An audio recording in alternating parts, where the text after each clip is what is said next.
All right. I believe we are live. Welcome back, everyone. Super excited to kick off our latest update for SAM best practices. Joined by Nicolas, and we have an amazing topic. For those of who've been here before, thank you. Welcome back. Those are new. Welcome.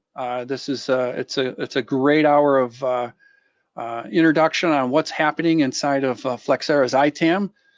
Today's an exciting topic, so we're going to cover.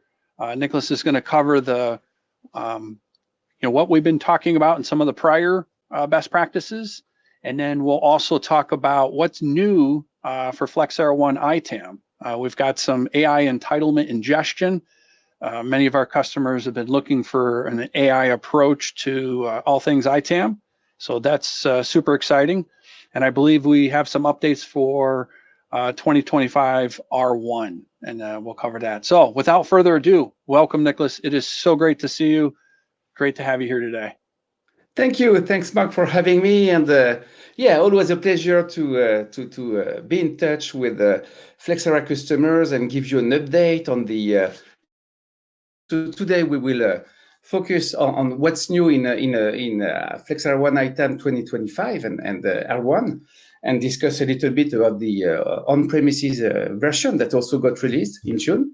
And we will deep dive into a topic which is pretty fancy, as this is about using AI, artificial intelligence, to speed up the entitlement purchase import. And purchase imports. So we will today focus a little bit on this new feature, which will accelerate a lot the processes for importing purchase. I'm going to share my screen just to introduce myself. So I'm a Flexera partner. I have a small company called NRSM Consulting, and I've been with Flexera for 10 years before starting the company. 10 years in services, working on 80 projects for 7 years, which gives me a good view on how easier the life will be for managing purchase, and also a product manager for 3 years. Happy to share some knowledge and some experience with you. And this call has to be interactive. I mean, if you have questions, you can ask, and Mark or Isela will catch them, and I will answer on the fly or maybe in the end of this session. The session is recorded, so it will be on YouTube. I will show you where, and let's move on. I'm going to share my entire screen. Hopefully it works fine. Okay. Yes, we can see it. Yeah. Yes. Okay. Beautiful slide. So, okay. So let's move on, and the agenda is pretty straightforward. We will quickly check on the last SAM best practice webinar, some where the recording is and where you can find it and what was the topic. And then we will focus on what's new in Flexera One ITAM. So we will go quickly over the features that are new, and I will insist a little bit on the most interesting ones. They're all interesting, of course. And we will then deep dive into this AI entitlement ingestion topic and feature. I will demo it, I will explain it, I will develop it a little bit, and I will briefly, at the end of the session, do a short recap on best practices for purchase order management, and we will finish with some quick references. So let's move on. The last SAM best practice webinar was presented by Mark, and he presented the cloud license management, which is a new feature that combines analysis on on-premise licenses, cloud pay-as-you-go licenses, and does some analysis on these licenses that you consume on your cloud environments and cloud instances.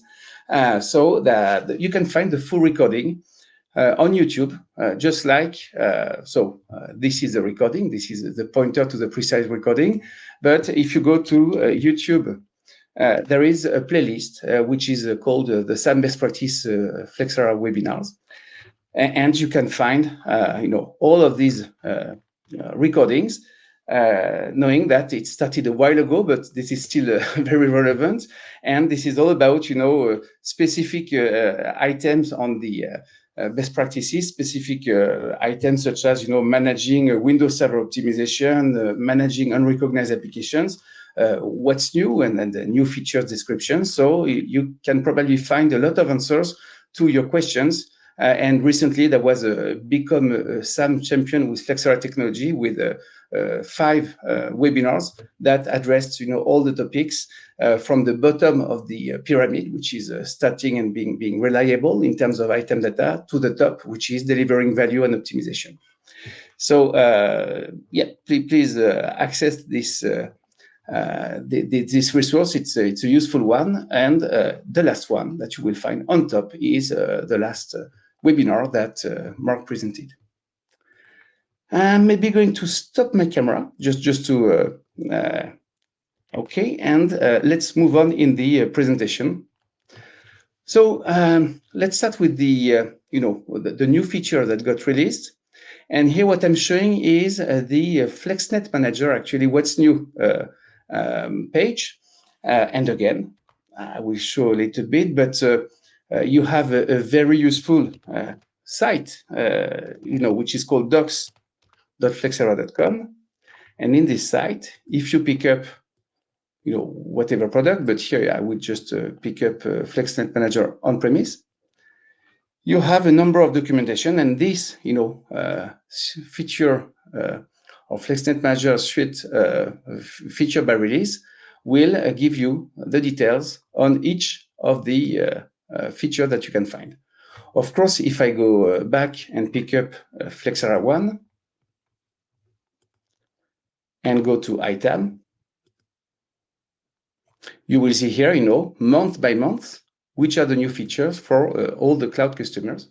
And what's happening, twice a year, the features of cloud version are released in an on-prem version of FlexNet Manager, knowing that some features are cloud only, and this will be the case of today's feature, which is about AI and a thing that you can't do on a local instance. So most of features are shared.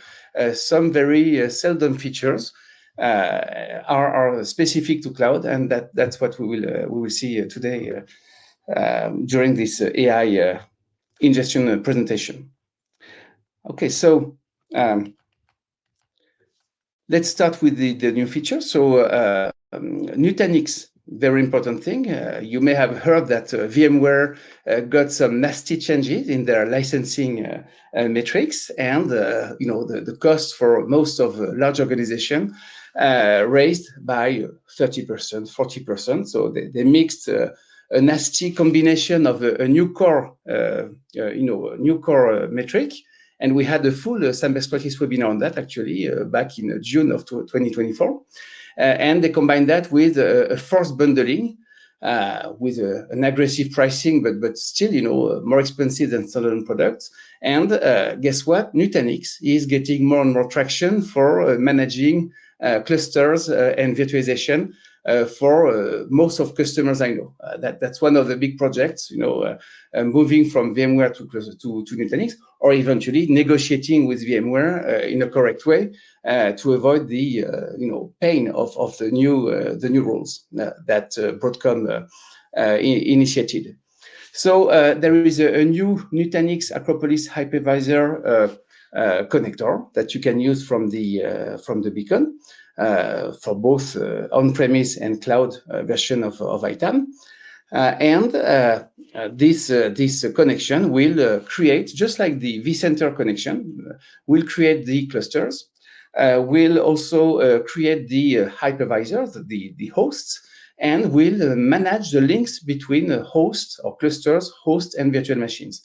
So that was a gap, actually, which was addressed by a post I made as a Flexera employee some years ago in the community. There was a custom cloud or Nutanix adapter. Now you have that as an out-of-the-box feature, and the functionalities are pretty similar to what you have with vCenter. And of course, this is a key to get this VM to host to cluster relationship if you want to manage any server licensing, such as SQL Server, Windows Server, Oracle database, which has the soft partitioning rule also for Nutanix.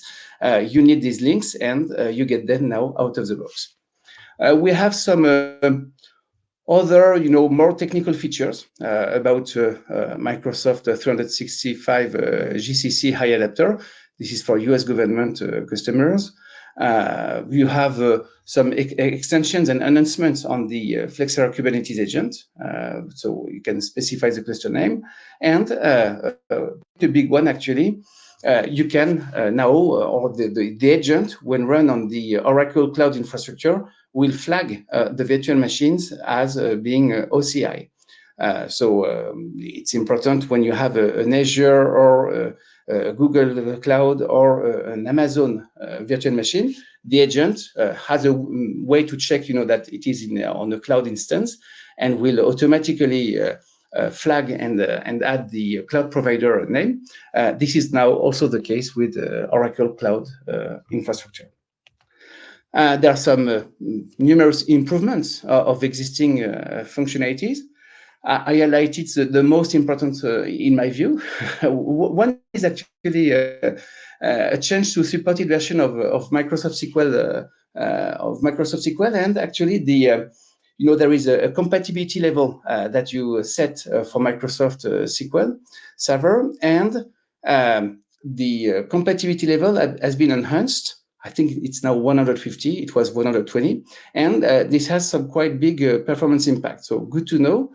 Your FlexNet Manager on-premise architecture uses a SQL Server database, and keep in mind that the database version with the recent versions of Flexera, FlexNet Manager, can support a more recent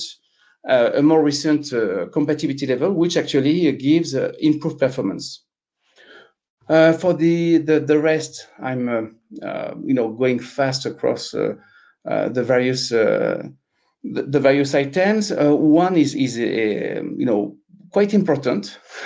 It's a new reporting object.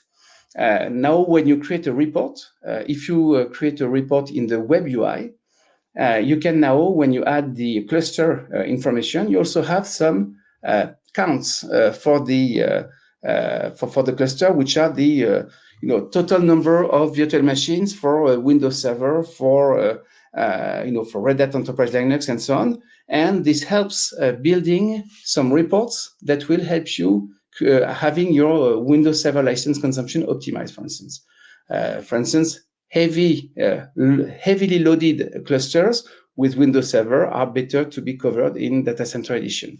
So we have these reporting objects that now and new columns in the cluster reporting that you can use for typically for optimization reports. And optimization reports, are used by the license restriction. This is called intelligent restriction. You have the intelligent allocation, intelligent restriction, and intelligent exemption that allow to use reports as a target for the servers you want to manage.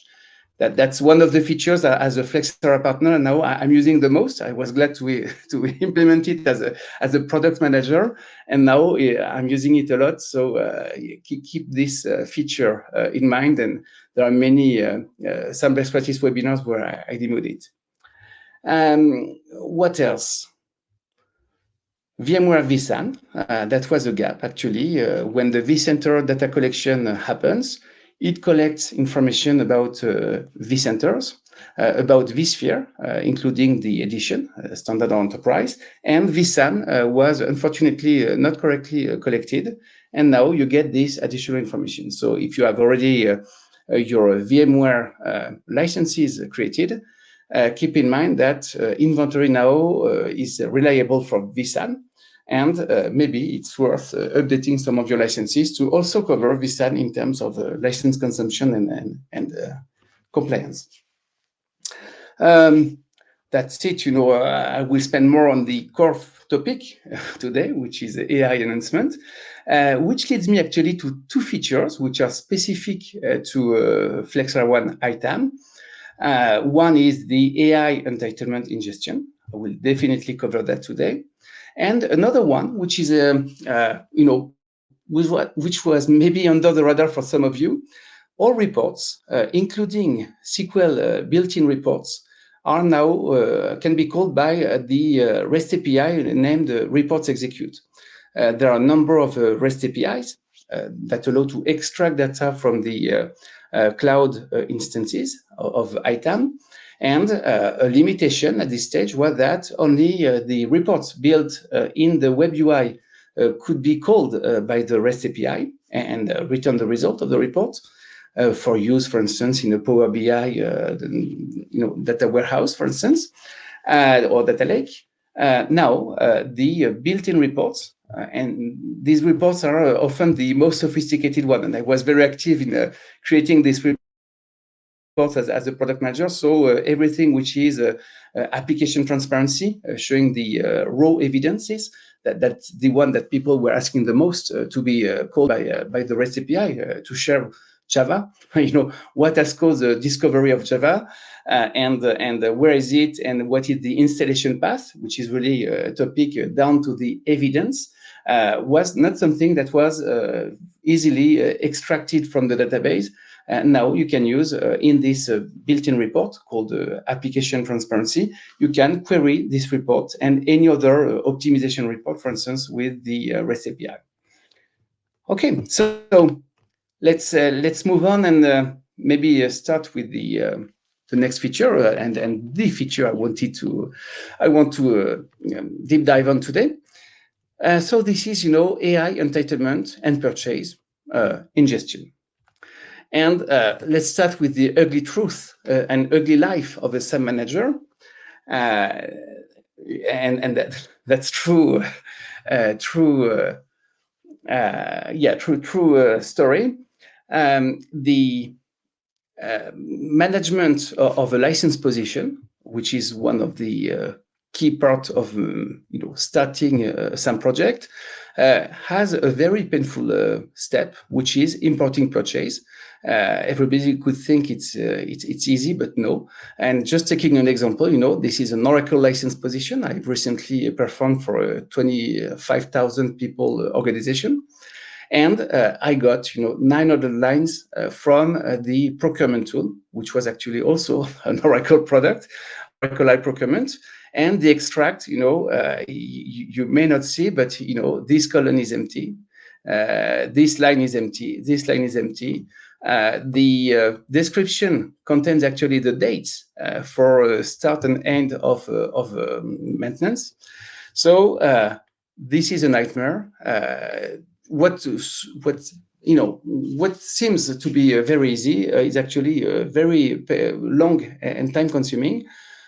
Typically, what you need to do when you get such a poor extract, and I'm not talking about PDF files that you can get sometimes, which is even worse. You need to clean up the extract, remove the merge, empty and remove the empty columns and lines. You need to add additional columns with Excel to extract, the dates, effective and expiry date of the maintenance, for instance, which are so important, or the subscription, effective and expiry dates. You need also to extract sometimes the quantities from the descriptions, because everything in the purchase order in the procurement system is in the description. And then you need to check one by one the information integrity. And finally, you can move to Excel the data, and you can import. And then, starts the real work of a SAM manager, which is processing the purchase, creating new licenses, and in the end, you get your license position, your license consumption, and you can start working on optimization and so on. So the sad thing is that what looks and what seems to be a piece of cake, importing purchase data, there is no particular challenge. It's not like computing license consumption, which is very sophisticated sometimes. So it doesn't seem to be very technical. Everybody knows what has been purchased, but in the end, most of the time, sources are multiple. You may need to extract data from a vendor site or your reseller site, for instance. You may have only PDF files available to you. The data is never ready to import.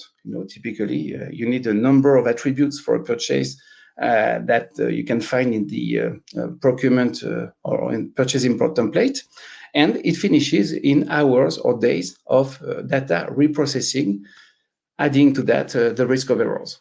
So this is the true life of SAM management, software asset management, and Flexera brings a solution to this pain point, which is AI entitlement ingestion.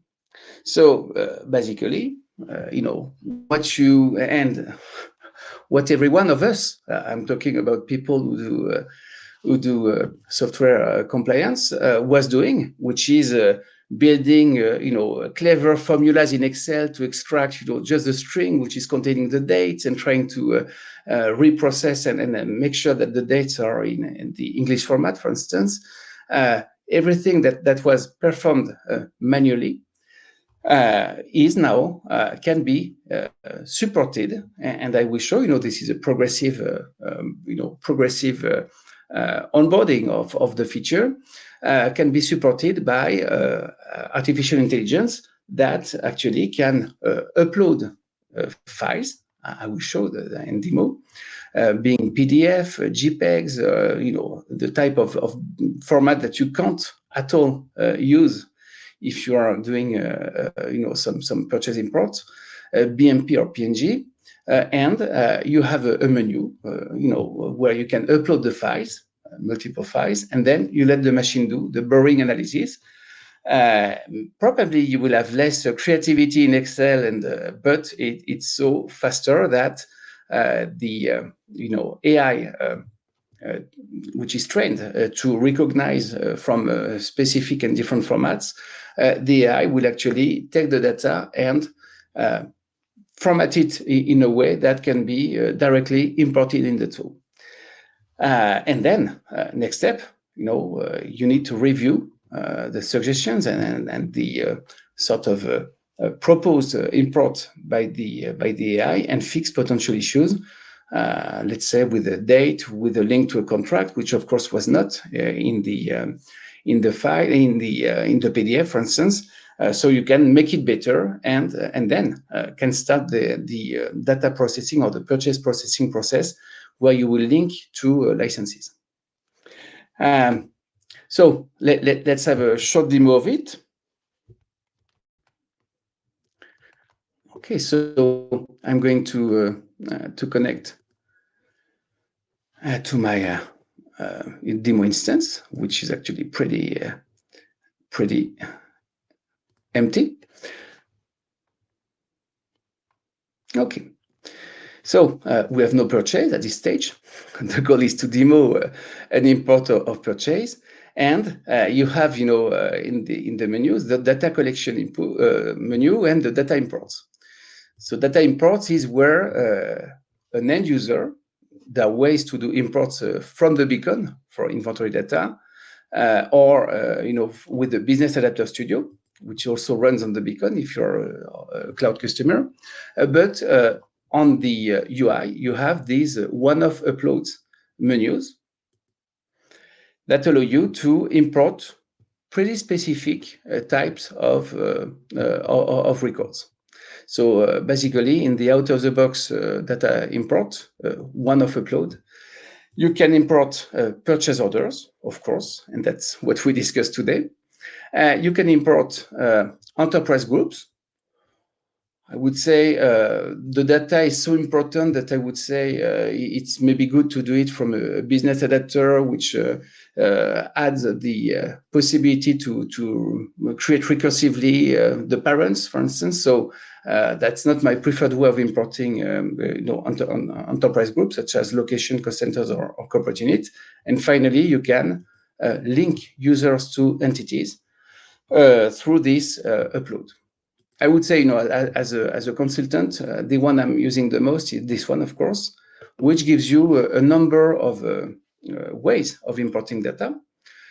The standard way, is provided you use the template that you are provided. So template, is interestingly is pre-formatted. So if you go to the date, for instance, the date formats are already set as date. Very important to keep and stay consistent with the templates formatting. And then, the template, you fill the template with the attributes. We'll come back to that a little bit later. And you do the imports through the web UI. There are two others which are sort of a preset template, the IBM Passport Advantage. This one is quite reliable. It imports, from the extraction that you can do from the Passport Advantage, which contains a very clean list of what licenses you have, the quantities, the SKU numbers, and so on. And the Microsoft license statement, I would be cautious on this one. It's importing the pivoted view of the Microsoft license statement. So you'd better, work in Excel, rework the data, and in the end, that's what I'm doing, using the standard import, but starting from this document, which is very important because it gives you version by version your entitlements once applied the maintenance, for instance, that have been acquired. And the last one, this is a new one, is Document AI. So at this stage, and I'm sure it will evolve, but you can set, you have a unique purchase type across, PO lines that you will import. So in a quite, often this software subscription will make sense because this is probably 80% of new acquisitions that are made. But if you have a mix of purchase and maintenance, you can decide what is the most frequent type of import for your purchase order lines, and then each of the line will get this purchase type, and then it's quite straightforward. You can pick up. So maybe before I'm picking up that, I wanted to show typically what you get in terms of purchase data. So these are some sample files. So here, this is a purchase import that contains a flat list, and that's where the pain is. You have one purchase order, which has, let's say, 2, 10, 20 lines, and you have some text which contains, the important terms are not so important, but typically, understanding the start and end date, for instance, is important. Or the PO number, which is here, invoice number. So you get this document, which is typically what you get in terms of invoice. And I would say the order is even better because it would contain the purchase order number. But and then I'm opening a second document, sample document, which is a CDW. Adobe, Adobe order, and again, you see the quantities, you see the price, which are important to manage, and you have this data which has multiple downsides. First, it's not formatted in an easy way, so the PDF format is not the ideal one to do then an Excel import. And second, it contains, spread information, which is on one part, what is the currency, for instance, of the cost. It's containing also the purchase order number and so on. So all the data that would require line by line copy and paste will be actually is hard to manage. And that's the value of this AI ingestion. The tool, the artificial intelligence, will be able to parse the document, understand what are the columns, and take out of these information the interesting ones. Order date, for instance, will be captured, and so on. So I will show you, a first version of what we have today. So I'm going to import this, and you will see, how things are evolving then. So I'm going to catch these two files. I'm uploading very simply.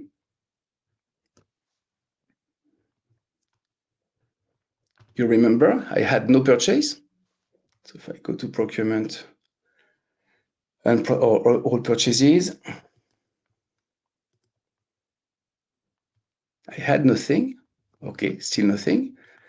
And, the import is going on. To be totally transparent, it may be immediate or take a little bit of time. So we are going to wait a little bit, because there is a queue, of course, of a queue for processing files in a cloud instance. So we'll see if it comes. Okay, so it was pretty fast, and you see here, everything happened fine. The purchase. So here we talk about purchase order lines. That were two purchases, but each purchase had a number of lines. So 18 purchase order lines got created. And if I go back to my purchase, and if I refresh, okay, you see. So a new column that you have now in the purchase order. In the purchase order screen is the AI import. So it's quite important, because imported by AI means please review me. So it's good that you add this column and this field to your view, and then you see that we got these purchase order lines created as a software subscription, and that's why very importantly, if I go back here. This is important to review the data. This is important to put your, some expert eyes on the data which is imported, and that you fix some potential issues, or eventually refine what has been done. And one thing I would say, maybe to expect as a next step in terms of features. Here I'm talking more as a partner, as a Flexera partner, or as a user, having this output in an Excel file, which is already normalized with the columns for the template, would allow to do batch modification. Here, you need to edit the lines and check if you need to do a fix. You need to edit the line one by one. So there will be evolutions to that. And one possible evolution could be having actually an Excel file as an extract, reworking the Excel file, which has done 90% of the job of making your life easier, and then importing from this standard template the data which has been sort of pre-positioned and pre-processed by the artificial intelligence. So you see here, we get information on the cost, the quantities that were actually in the columns. The purchase type is sort of hard-coded. And one thing that we don't have yet, but that will come soon, I will go back to the slide, is parsing this description and extracting, the dates, or extracting eventually the quantities, because that's what happens in the true life. The procurement systems may contain a lot of information in the description, and here it was a quote actually, and making this information ready for an import. So I'm going to add these two very important columns, which are called effective date and expiry date. So at this stage, we don't have them, but if I go back to my slides,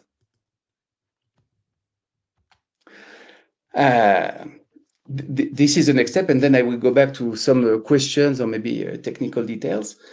The the content which you have in the description actually will be parsed in the second version that is coming out in July, later this month. You will get, a large language, LLM, large language model that will update, that will actually do some self-learning. So it's faster. It's the first version was using, user learning. So the artificial intelligence was taught with some existing files. And the next version is actually catching the data and spreading for instance, description here into the dates that you see here. So the level of recognition is and data structuration is enhancing with the version 2 that is coming in July. So which leads me to a number of questions that you may have, and you may have other ones. I don't know at this stage if you have questions. We do. Lots of really good questions. I didn't want to disrupt because the demo was going awesome. love seeing live product. So if you're okay, I'll start with an easy one, which is the Nutanix now out of the box to integrate with Flexera One? Yeah. So the Nutanix is now a connector, an out-of-the-box connector that you can find in the list of connections when you set up the beacon to connect to either SCCM, Intune, and now you have Nutanix or vCenter. So you can actually connect to Nutanix as an out-of-the-box connection for both, on-premise and cloud versions of ITAM. All right. And James is a big fan of our UI, and he's asking if we're going to continue to evolve it to help address the non-technical folks to take advantage of using things like path location. And of course, we're always trying to improve the user interface. I think each time we're doing a release, we're working towards that. Go ahead. Yeah. So there are some actually changes that happened recently. If you go now to the detail of the record, I realized that recently, so it's probably very recent, but the tabs that you have were on the right, which was forcing the width of the page.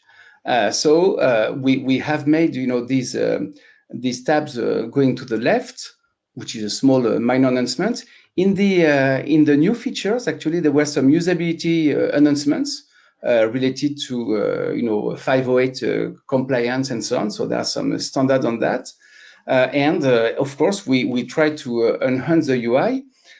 One thing that people may not always realize is that the UI can be tuned quite a lot with managing the user's roles. So you can define, the functional restriction and just simplify the UI by hiding some of the menus. And the last item on which probably Flexera is doing a lot of work, and I personally do a lot of work as well as a company, as a partner, is having the item data in a nice dashboarding Power BI typically. So I don't know if you saw already the technical, and you definitely, Mark, because you demoed it, I think, recently. The technology intelligence dashboard on IT visibility is basically a Power BI UI to build reports in an easy way. This will come, I would say, progressively also on the ITAM part. And as soon as two sessions ago, I was demoing actually a Power BI solution that I created, which is called the NRSAM Intelligence. So that's an area where we work. I'm not sure what the James was meaning by UI, but intuitivity of complex data, which you can get through dashboarding, is a topic where Flexera is focusing a lot. Great. And for those that have questions, feel free to click the Q&A tab and populate your questions there. And of course, keep the chat going. Love the discussion. I really like this next question that James brings to us, and it's something that when you hear Jim Ryan talk, because we have this incredible platform, could we have customers help us in the community to contribute products and publisher updates? And not only would it be from customers, but I would expand that idea to the publishers now recognizing Flexera's capability to make sure that we have the most current data. And so the question's kind of alluding to, hey, shouldn't they be giving us that data so that when we help our customers, we're indirectly really helping the publisher too, because now they have this current information. Lots of dialogue on that space. Yeah. We've been reaching out. There's a committee. Nicholas, it sounded like you had something to add to that. Yeah, so and I'm not sure, I didn't see the question, but indeed. So can we? If the question is, how can we be more proactive in getting, application and publisher information? Actually, IBM is quite proactive with Flexera on sharing the recognition library that they have and the bundling. But for sure, that's an area which is complex because we have hundreds of new versions released of application released every month. I think we have 4,000 new titles a week. That's the average pace we have in our library, and that's where AI will make things change. We have this is a gold mine. Data is a gold mine, and Flexera is one of the largest providers with IT, managing IT portfolio and billions of installed applications for thousands of customers. So this data, this gold of data, could already talk and is already talking a little bit. We have already some self driven recognition algorithm that will check either a new version of an existing product. That's quite easy to sort of anticipate a later version and recognize it. And AI is probably one of the areas where the data mining and data processing, not just for purchase, as we are seeing today, will accelerate because the data is here, but interpreting it and making it better is an area where AI is helping. Great. And then I wanted to jump in for Matt here. He looks like he's been working with Oracle documents and AI and trying to get some recognition there. And by all means, if you're looking for Flexera to help you with that, open a ticket. We're looking, as you can imagine, AI needs to be trained. And there's several customer examples that we've been working with, but if you have some that you feel are a bit more tricky or it's not quite working out for you, by all means, let us know so that we can help train those. And the beauty of AI is that as we train it, it continues to evolve. Each time new customers bring us new documents, it gets better as time progresses. But by all means, Matt, please open it up. Go ahead, Nicholas. Yeah, and then the more AI is trained, the more autonomous it becomes in training itself and learning by itself. And that's really, that's one of the topic I will address in this slide. But sure, if something doesn't work today, to be honest, when I did the demo and when I prepared this demo, I was hoping, because as a SAM manager, one of my main pain points in extracting procurement tools information is that the description contains everything. So I was a little bit disappointed. Here you see it's even, it's a French or a European format in the description. And good thing is, first version of AI that we trained with a number of patterns does not do the job. Second version of AI that we have, and that would be served more in a self-learning mode, will actually split the data and make it more clever. So the more we get input and feedbacks, the better the solution will evolve, because this is all about learning with AI. Yeah. Agreed. I think there was a question about how many documents can we populate at once. Yeah, to be honest, I'm not sure. It's probably in the documentation. Yeah. Yeah. I would say more than 10, but actually each document has itself, a number of lines. So a unique document could have, 50 or 100 lines. So it's at the end of this. Okay, upload data from Microsoft. Okay, AI, blah, blah, blah. That's 5 uploads. Okay. I don't have the answer, unfortunately, but it's probably in the doc, but maybe we don't want to spend much more time. No worries. We can come back to that, but great question. Yeah. So it's a multi-select. So you can have you can have a number of records, and the format is here, and select the document optional. Okay, so it doesn't give a limit, but maybe it's good to check. Yeah. Cool. Okay. And then while you're there, while AI populates a purchase, will it also attach the document to the purchase record? Yes, indeed. I have to check actually because I did not play with that, but the documents are attached for reference. That's what I read in the doc. So let's have a look. Here we go. So yes, so each each purchase line has the document attached, which I'm sure will turn into an announcement, which is we would prefer to attach only one time the PDF document, maybe to the contract. But indeed, the document is uploaded. So it's the document is attached on the fly by the import. Yeah. Great. No, this is good. So, and there's looks like there's some more feedback. Looks great in a perfect world. However, we're seeing some challenges. By all means, bring those forward to us so that we can train AI to be better. Totally and then agree. the first, I'm the first guy seeing the challenges because you dream that your problems will be solved, but they may be solved in the second iteration, which is coming in July, or maybe it will take more time. But I agree. This is not the magic button.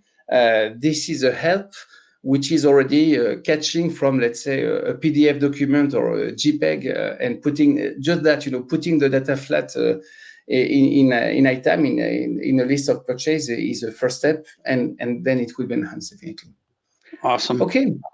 So I'm moving on, maybe not to be too Great long. questions. Thank you, everyone. Yeah, thanks for the question. So first question, that I would wonder as a customer, and I asked, Andrew Swindles, who is the product manager who owned this feature. So Andrew kindly answered each of my questions very quickly. So is the data private? And of course, we train on the metadata, but there is no cross-pollination of data between customers. So no risk that your terms and conditions or costs are spread, or that you find them later in an AI. Typing in ChatGPT, this is a private management of the data. Second question I had, which was, how did we teach? So we trained, and that's why this will evolve. We trained against metadata of redacted documents. So basically, the more you train the AI, the more it learns.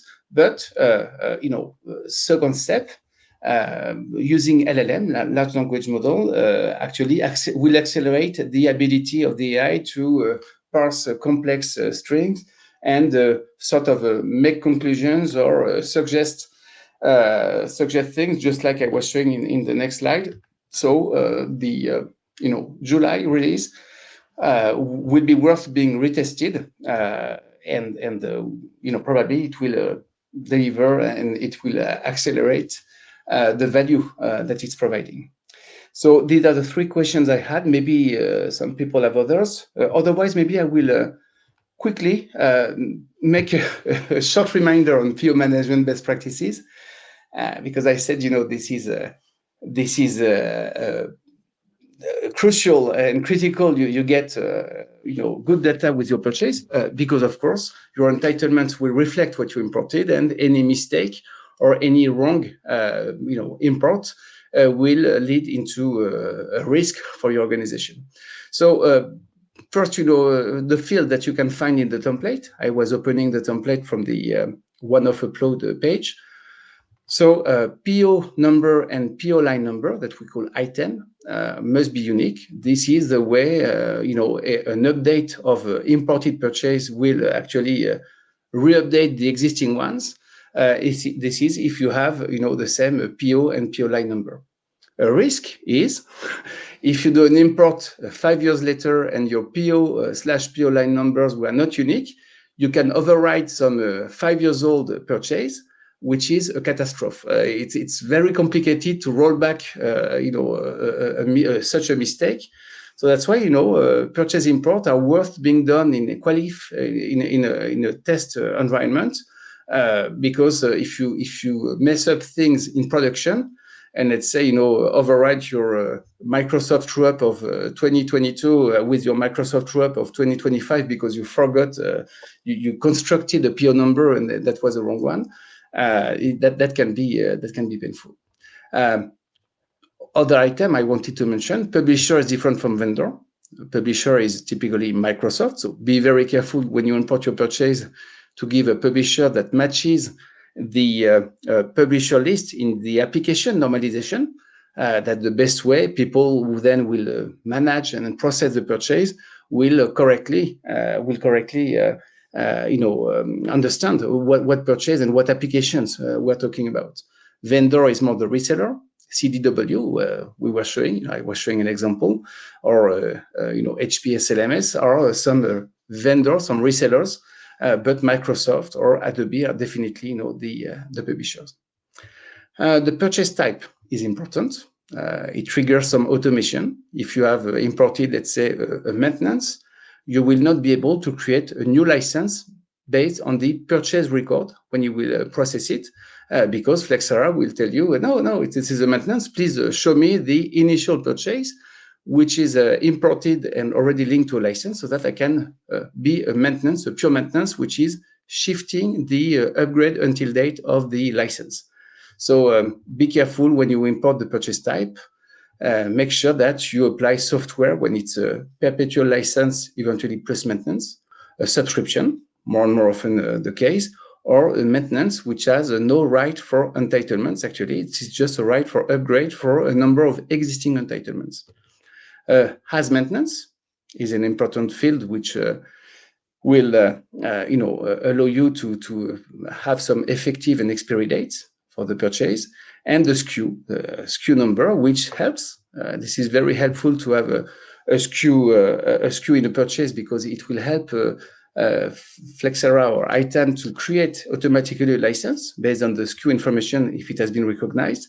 But this is not mandatory. If you know what you do, if you know, unless it's a very complex bundle, IBM or Oracle middleware without SKU is an issue. But for a classical or exotic application, which is per device, you can absolutely create a license, even if there is no SKU in the library of Flexera. And notice the SKU browser. If your purchase have no SKU data, you can actually check in the SKU browser that got released last year. You can check if and eventually use a fake SKU to force the recognition of the purchase and the automation around the creation of the license. And finally, the quantity and quantity per unit. Very often, quantity per unit will be 1, except for SQL Server, for Windows Server, where you purchase the licenses by batches of 2 cores, actually. So that's just to make sure that you don't multiply or divide by 2 your entitlement on such applications which are so expensive. You need to make sure that you use the right quantity per unit. The sources are multiple. You can use the it was called MVLS, and now it's called Microsoft 365 Admin Console. Oracle, the last maintenance can be used, but you need to create a baseline. IBM has this Passport Advantage site where you can have your entitlements, but and that's where I wanted to insist, finishing on this best practice discussion, the preferred by far way of importing purchase is by having your procurement tool, which normally, captures every of your purchase because it's linked to the accounting tool. And because the money is so important, accounting should catch everything. So you need to have your procurement tool enhanced. It's not out of the box. I remember some SAP, procurement showing, for instance, 1 million for 10 licenses of 5 products and 10 servers, which is a very asset depreciation oriented view of the world. But most of companies now have enhanced the procurement tools to manage granular information. I mean, a line is not an order. A line is a line in the order, which is specific to a product. And eventually you can enhance these procurement tools to add the quantity field, to add the purchase type, to add the effective and expiry dates.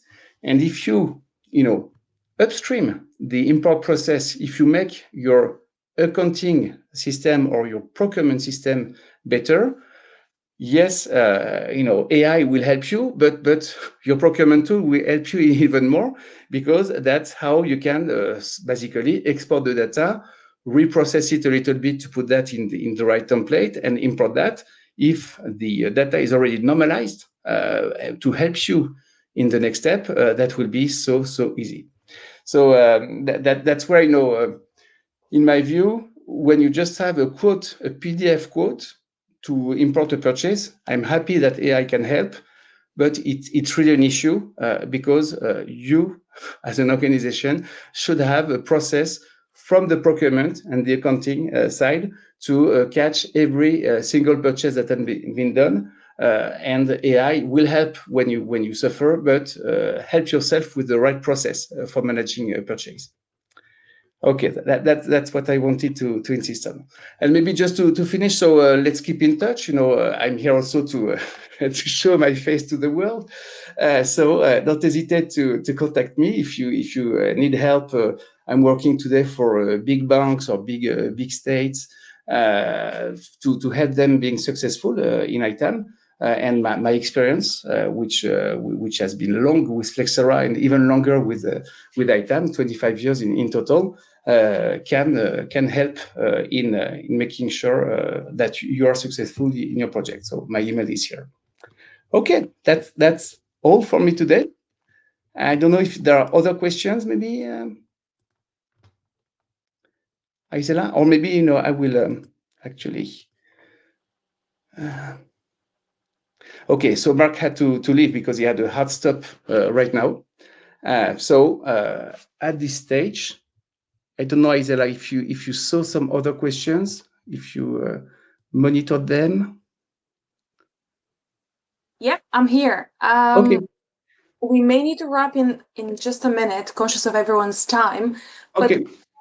I'm seeing the question from Linda Harrington. Can you share best practice? Ingest when the PO has been created or ingest when the invoice has been sent? Can you repeat the question? Sorry. Yeah, sure thing. It's from Linda, and the question, can you share best practice? Ingest when the PO has been created or ingest when the invoice has been sent? Yeah, so for me, there are two things. The PO contains the order information, but the invoice can contradict what has been ordered. So if you have, let's say, one line which is canceled, your PO data should be amended by the invoice information that eventually cancels some of the lines. So I would start from the purchase, from the PO data, which ideally comes out of the procurement tool. But in the procurement tool, you have sometimes, which lines have been billed, which lines have been paid, and which lines have been canceled. And of course, the invoice will eventually amend the purchase data that you have, because in the end, this is the invoice that gives you the final proof of your entitlements. That was a short answer.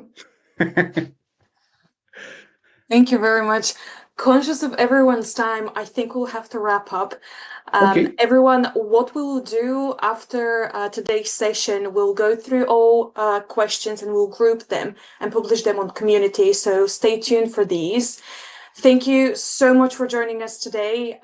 Just a heads up, we do plan to pause the series in August and resume in September. Conscious everybody is on holiday. So stay tuned for the invite. Thank you so much for today, and we'll see you very soon. See you soon. Bye-bye. Thanks, Angela. Bye.